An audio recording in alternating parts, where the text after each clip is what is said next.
We do really appreciate, UNDP, we appreciate EYEA, Deraja, We Venture, Arts TV, Spotlight. We're talking about diaspora. Maybe everything is just imperfect or everything's perfect. Oh my gosh. Like this is, I'm doing this. Like I get to be in this room. I get to be a part of this. It's not saying, hey, let's watch them and see how they go. It's no, you're invested. Pull up, show up. Hi everyone and welcome to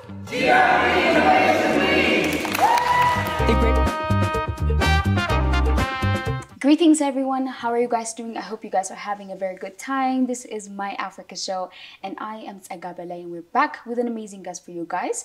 My today's guest is the executive producer of the Great Rift Valley Innovation Summit.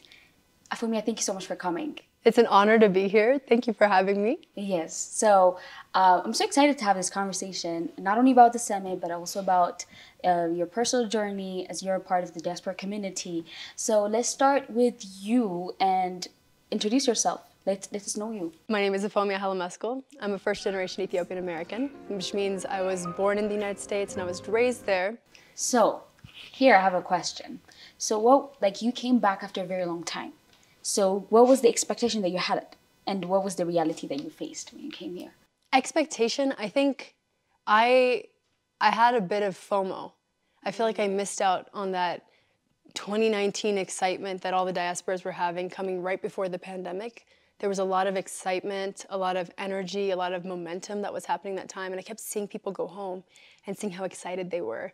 And I wanted to jump on the bandwagon, but I think like a lot of first gens, millennials, I was in a position where I was like, man, can I take off work that long? Like, how do I balance? You know, you don't really want to, I had never come to Ethiopia for less than a month.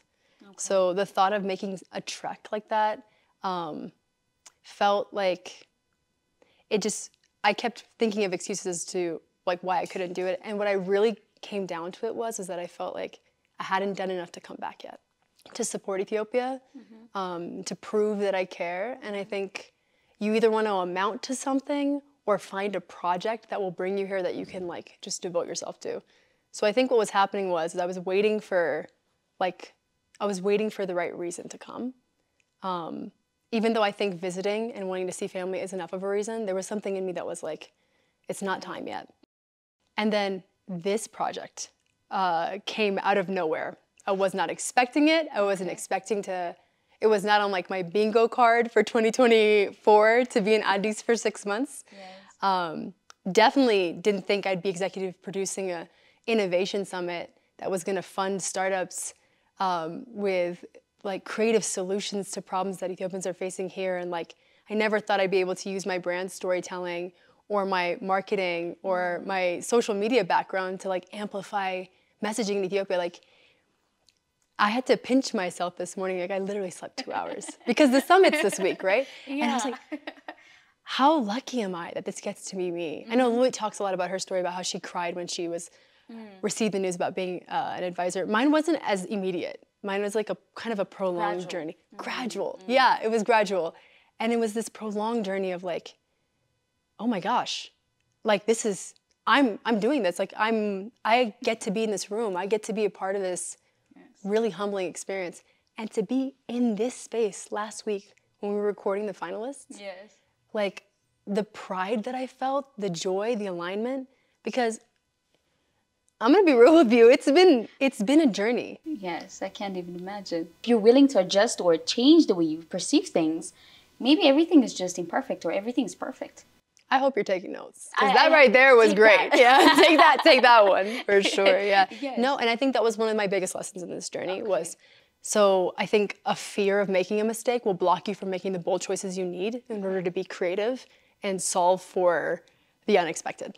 And so I think what it's allowed me to do is be like emancipated from this pressure, but still show up with the responsibility.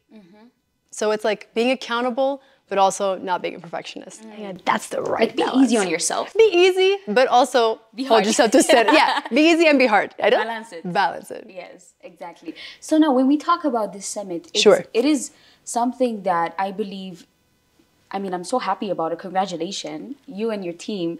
It's such a big step as a nation that we're taking. It's not only about wording someone, but it's about acknowledging their ideas.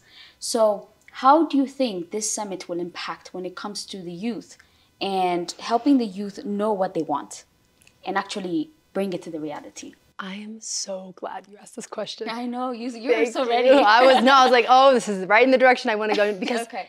you know, we got a lot of pushback with this project. And I really want to highlight Lulit here, because as board chair, she was really a pillar in this. As EDTF board chair, she was really a pillar and an advocate for the startups here locally. What I'm most excited for isn't the impact of this specific event, even though I know it's going to be incredibly impactful. It's the 10-year-old that hears about this event, that witnesses someone, a mirror, someone who looks like them, receiving a significant amount of money for their innovation, for their idea, and then creating an impact. For that person to be up on stage and to be recognized, if you don't feel worthy of that sort of investment, it's going to impact the types of ideas and the types of ways that you show up. So I think this event is going to be incredibly impactful because it's creating a movement. So now, in this specific summit, you guys have classified it into 3: agriculture, education, and healthcare, which is very important when it comes to Ethiopia, because we're trying to grow, trying to change. So how do you think, or how do you guys evaluate those projects? How do you guys go through those ways in which the right one fits the people, the nation? The main objective here was to understand and conduct research to figure out how to fund for, there's tons of business ideas that are amazing, right? But what we're trying to do is create social impact. So we want to make sure that we are finding creative innovators who have an idea that's sustainable, but also addresses a key area of concern. Because what our overall goal is, right, is to see Ethiopia advance. And as Louis mentioned, we're very well positioned to do so. And I feel like it's a tough decision, because as you have said, you get triggered with majority of the projects or the proposals that you guys get to see. And choosing from those is pretty challenging, I do believe. It is challenging. And I think the way you kind of navigate that is by understanding that this is not going to be the only time we ever award, or at least that's not our goal. Isn't to just make this a one time, or else it'd be physically impossible. Like, how would you pick, right? I know. If we make this, like we said, our goal is to increase. Our goal is to continue as long as we possibly can, because that's how you're going to see that sustainable change. So, fostering and creating a community, not just of the finalists, but the people who are invested in innovation, change makers who are looking around them, seeing problems, and deciding, I want to find a way to solve it. So now all this work that you guys are doing right now is funded or backed by the diaspora living all across, mainly, if I'm not mistaken, in the US.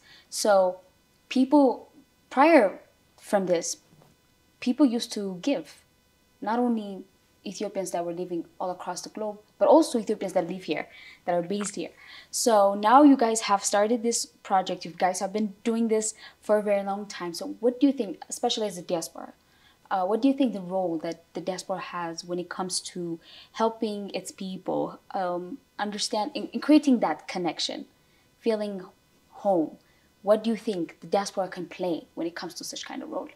I felt as a diaspora a sense of helplessness, because you may love Ethiopia. Like, I'm so grateful. My parents instilled a deep love of Ethiopia in me from a very young age.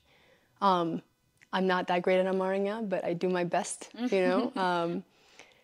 I think, I feel like there's so much attachment that I have to the culture and everything. And so there's this, like, I love making the food. I love the dances and everything. And I shared it with, I feel so grateful that I was born in the US, because I got to share my culture with so many people who weren't able to see it, right? And so, like, there's so many people in my life that know about Ethiopia just because of their connection to me. And it makes me happy. Like, applause for that. Great. Thank you. I'm so grateful for that opportunity.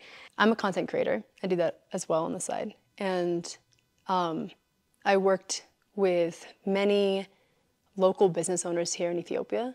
So I think my message to the diaspora is, it's like, come here with some humility and see how you can impact the market. You never know what skill will be helpful, but if you're patient and you listen from a space of compassion, you might surprise yourself. Yes. I never thought I'd be able to bring like my social media background to support anybody here. Like I just didn't think like, you think of yourself as like, oh, I'm a content creator, right? Like, but then it's like, wow, I actually was able to meet business owners in a way that I don't do it back in the US. So, as we all know, even the slightest things that you do have their own challenge and their own opportunities that comes with it. So, as the executive producer of this huge summit, what were the challenges that challenged you guys as a team and also as an individual? I am one of two executive producers on this summit. My partner, Sienna Jackson, who is not Ethiopian, she's American. So one of the interesting challenges was working internationally. I'd never done that before. Like maybe I've worked with Ethiopians, but they were typically diaspora or first generation. So with this, we were working with Ethiopians here locally. We were working with the board, who is predominantly diaspora and of a different generation as well too. And then working with Americans or people. At one point, I was working with people across like 3 different continents, and I realized that. And this is the other thing as well, what I talked about earlier, which is coming to everything with a sense of humility. Just because something may be perceived as more advanced doesn't mean it's the best way to move, or doesn't mean that it's the right choice, right? So I noticed I wasn't planning on being an adash for 6 months. Getting work done in Ethiopia is about relationships. It's about connecting. It's about knowing. And there was no way that I could have consulted for EDTF from a space of knowledge and understanding without being here locally. And I think that's a big mistake that a lot of people make, is the assumption that you can copy and paste here in this market, that you don't have to understand the people. And I think that we're doing a big disservice when we do that, even for diaspora who have left Ethiopia. So again, if we can unify under the mission, which is really for all of us, then there's nothing to fight about. We're about to conclude. So the next thing that I want to talk about is partnership, which is very important. And for sure, even though you guys have put a lot, starting from money, time, all the resources that you guys have to make this summit unforgettable, I believe that it's not something done as in, the summit only. There are different institutions that are partnering with you guys, helping you guys make this summit big. So let's talk about partnership and how it is affecting the summit. But UNDP has been a crucial partner for us. Sure. A Spotlight has been our local implementing partner, and they've really been helping us navigate so many of the elements as far as constructing the event and what it's going to, the experience of it. Our partnership with EYEA and Daraja has been really impactful. We Venture has been very supportive of us as well too, and our finalists. And Arts TV, of course, right, with getting us this exposure, which is so crucial and so necessary, right? You can have a big idea, but you can't do everything yourself. And that was a big lesson that we have here. Like, we're trying to do everything on our own. And one of the most humbling things about this experience is the more and more we shared, the more people showed up. And this is a call to action for future years as well too. If you care about what we're doing here, if you think that you want to be a part of this level of impact, you can, please contact us, get in touch with us. And that's not just for entities here in Ethiopia, although we do really appreciate, UNDP, we appreciate EYEA, Daraja, We Venture, Arts TV, Spotlight. We're talking about diaspora. The thing that I've learned from being here and even the small amount of time that I spent here was that there are people that are still fighting here, right? Yeah. So my father left Ethiopia in 1970, and he had every intention of coming back here and serving in Ethiopia. He was a dentist, and he wanted to be a dentist here locally. But because of the political climate and the time that he left, he wasn't able to come back for 30 years. And he really, really cared about Ethiopia. How many doctors are there? We have finalists that are in the medical sector? How many people do we have working in agriculture globally? Like, how many people do we have working in education globally? How can you show up and help support these startups, these finalists? Even if it's not money, how can you partner? Being there matters. Like being here matters, right? Giving advice, offering tools and support, donating any materials that you might have. Like, there's so many ways for you to get reignited. And what we want to do is, like, we don't want to see that passion burn out and die. We don't want it to extinguish. So this is an invitation. It's an offering. It's a bridge that we're offering, and we ask that you cross it. If you have anything that you feel like would be impactful for these, don't give up on them, because there's so much drive, there's so much innovation, there's so much resilience here, and it's worthy of that investment. And I don't mean to get emotional. I just we said this before, but we're building the Ethiopia of tomorrow today. And everybody plays a role, no matter how old, how young you are. Yes. And it's just about reminding everyone that. So if you can sense it or feel this, if it's pulling at your heartstrings, then it's a sign that, like, you know, show up. Watch the clips from the summit that you'll see on Arts TV. Stay connected. See what's happening on grvsummit.com and GRV Summit, and on Instagram, and our EDTF profiles as well too. Stay connected. You never know when your call will happen, and you'll feel it. Trust me. I didn't think mine was coming, and it did. There are a lot of people that are watching this show. A lot of people that are living here in Ethiopia and all across the world. Especially for the diasporas that want to be connected to their people. Want to feel that home, that sense of being home, the belongingness that we're all looking for deep down as human beings. What is it that you have for them to say? Like, what do you want to say to them? So with this summit, our tagline and kind of global call to action is make your mark. And that doesn't just go for the innovators here. That goes to the people who can invest. Make your mark with your dollar. That goes from the people who can advise. Make your mark with your expertise, with your insight. That goes to the people who are good at social media. Make your mark by augmenting the message, right? This is something that we can all do. It's not saying, hey, let's watch them and see how they go. No, you're invested. Pull up, show up. How can we all be a part? We can collaborate. We don't have to sit on the sidelines and watch. We don't have to say, I wonder how this is going to turn out. No, you're involved. You have a say. You are steering this with us, right? We can all be collectively involved.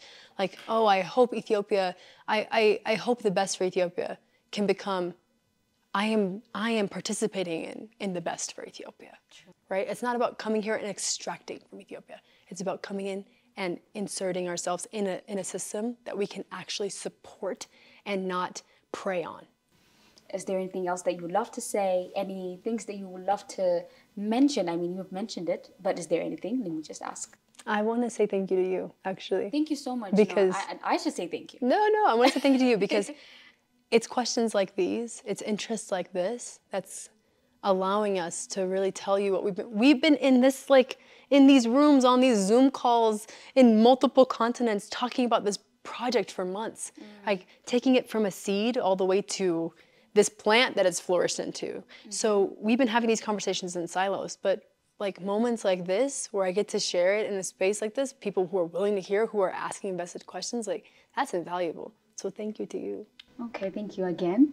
I had such an amazing time, and I hope we'll have this conversation very soon at the summit. I'll see you at the summit. Yes, definitely. There we go.